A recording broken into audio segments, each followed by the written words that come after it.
My older brother, a 30-year-old male, pursued higher education and later worked as an accountant in the city. Meanwhile, I, a 27-year-old male, started working for my dad as a plumber at the age of 15. I attended college to obtain qualifications in plumbing and gas. Around the time the pandemic began, my brother moved back from the city and joined my dad, who was 55 years old at the time, in our family plumbing business. Unfortunately, my dad's health had deteriorated due to asbestosis, rendering him unable to work effectively. Despite his declining health, he continued to work alongside me on Fridays, even though I had taken over the business operations for the past 2 years. During the pandemic, we faced challenges initially, but we managed to bounce back. We expanded our business, now operating 50 vans, each with one qualified and one trainee plumber. However, last month, my dad announced his decision to step down from the business due to his health. To my dismay, he handed over the business to my brother and asked me to relinquish my role as the acting CEO.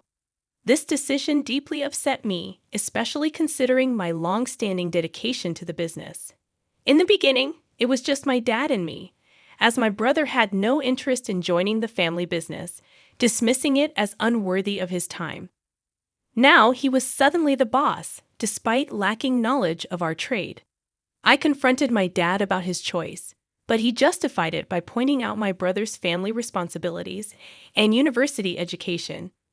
Many of our employees were also unhappy with this decision, expressing their intention to leave if I did. Faced with this situation, I decided to leave the family business and start my own. Despite the hurtful messages and criticisms I received, I expressed gratitude to those who supported me. My plan was to reach out to our large clients, hoping to take over projects that had been postponed due to the pandemic. I also had the support of 20 colleagues willing to work with me. With my savings from the past 12 years, I believed I had enough to start my own business and stand on my own feet. Despite the challenges, I was determined to make my new venture successful, although I couldn't help feeling guilty about competing with my family. You shouldn't have to endure this injustice. They not only took the business away from you, but also from all the loyal employees who don't want to work under an inexperienced CEO. It's not just about you, Hall. It's about everyone affected by this decision. Your father could have split the business 50-50, with your brother handling the accounting side and you managing production. I would suggest offering this solution to your father. If he refuses, I would advise cutting all contact and blocking relatives. In your shoes, I would start my own business and never look back. Your brother turned his back on the family business while you poured your heart and soul into building it. Honestly, I thought your brother's return would unite us all into one big family company. It's heartbreaking that your father allowed this to happen, especially the significant pay cut you had to endure. This clearly shows how he values you compared to your brother. I am truly sorry for what you're going through. I hope you find the strength to run your brother's business out of the market. Thank you for your support. The most difficult part is that my brother agreed to the pay cut. I was still earning a decent wage, but it felt like a betrayal. I'd always believed my father would divide the business between us, not leave me on the sidelines after everything I did to build it. Now for an update. I want to make it clear that I don't intend to start a business with the purpose of destroying my brother. Despite my anger, I've invested almost 13 years in this business, and I don't want to see anyone lose their job or witness the downfall of the company. It's currently 5 a.m. in England, and your support has been invaluable. I plan to talk to my father around 8 a.m. I'll take him out for breakfast to have an honest conversation. I'm not sure if I'll get the answers I seek, but I love my family and want my future kids to know them. I'll update you all after today's events. Second update. As I mentioned in one of the comments, I believe my family has found my post, and they confirmed it this morning when I arrived at my parents' house. My mom greeted me with tear-streaked eyes, and my dad and I went out for breakfast to talk. He didn't utter a word during the drive there. Upon our arrival, and then again on the way back, he asked if we could pull over to talk. It was the first time I had ever seen my dad cry. When I confronted him, asking why he had done this to me, He confessed he didn't know. I pressed him, and he finally revealed that he felt he owed it to my brother for not being there for him as much as he was for me during our upbringing. There were moments my brother needed him, but we were always working. I couldn't fathom it. After 12 years of relentless dedication, this was his justification. I told my father that I had invested half my life working for the business, and now he was sidelining me just because my brother had returned. It hurt me in ways I couldn't express. To my surprise, he wasn't angry when he discovered the post I had shared. Instead, he seemed remorseful. He admitted that my mother was devastated after reading the comments about how badly they had treated me. She believed I would never talk to them again. My dad acknowledged that he should have split the business between us, realizing that it would require both of us to keep progressing.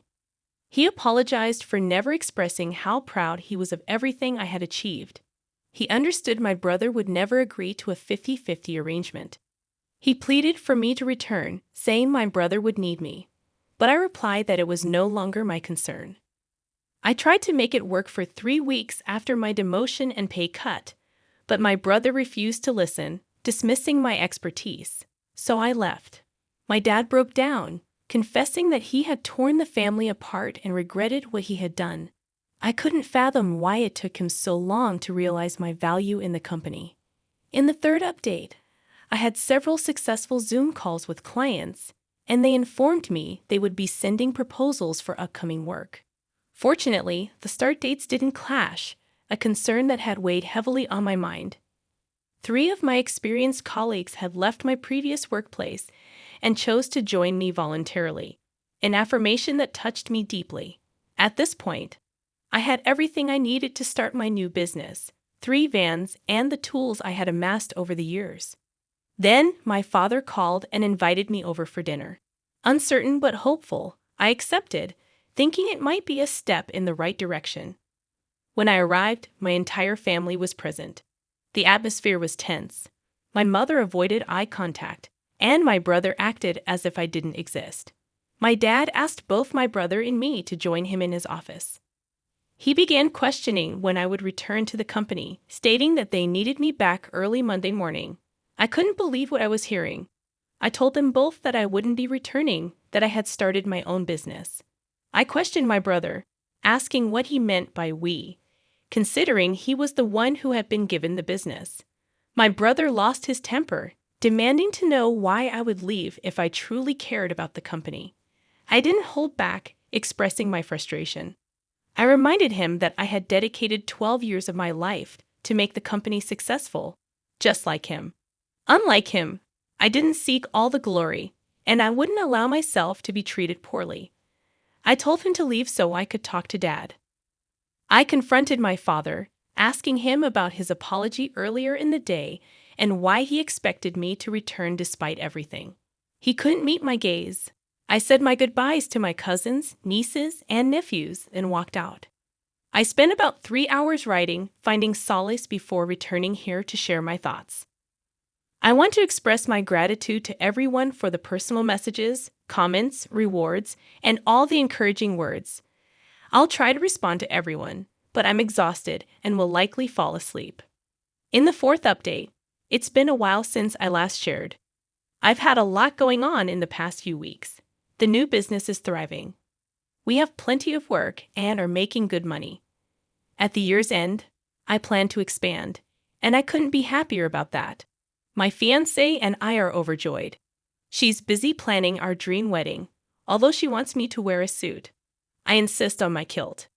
Waking up next to her every day brings me immense happiness. She's been my rock through everything.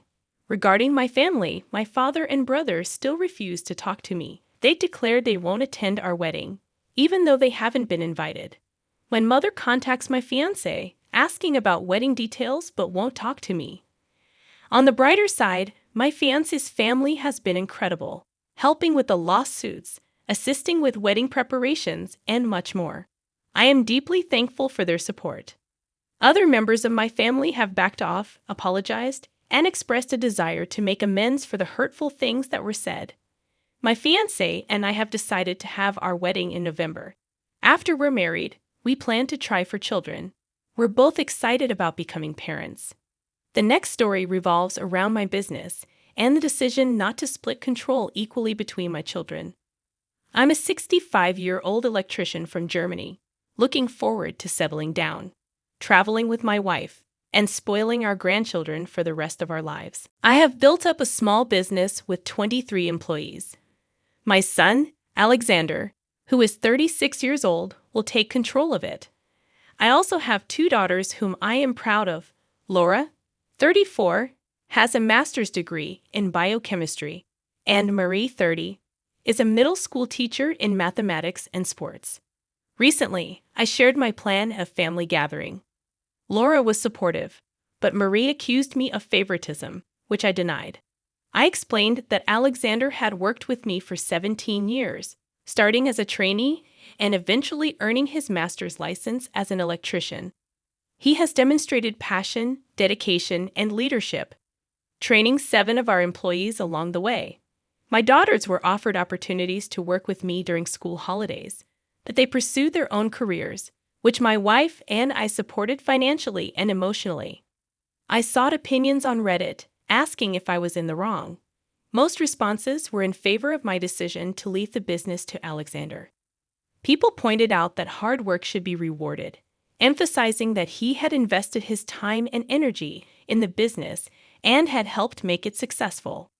They agreed that leaving the business to him was a way to ensure stability for our employees and their families. Additionally, they acknowledged that it was my business and my money, and I had the right to decide who should inherit it. German law might have different views, but the consensus was that my choice was justifiable. In this situation, it's crucial for your uncle and cousins to consult a lawyer, as there might be legal costs involved in compensating his other children when he decides to pass the company to only one child. It's not being in a hole, it's just practical business sense. Marie may lack experience in this industry or running a business, which makes your son, Alexander, the most qualified candidate, given his 17 years of dedicated work with you.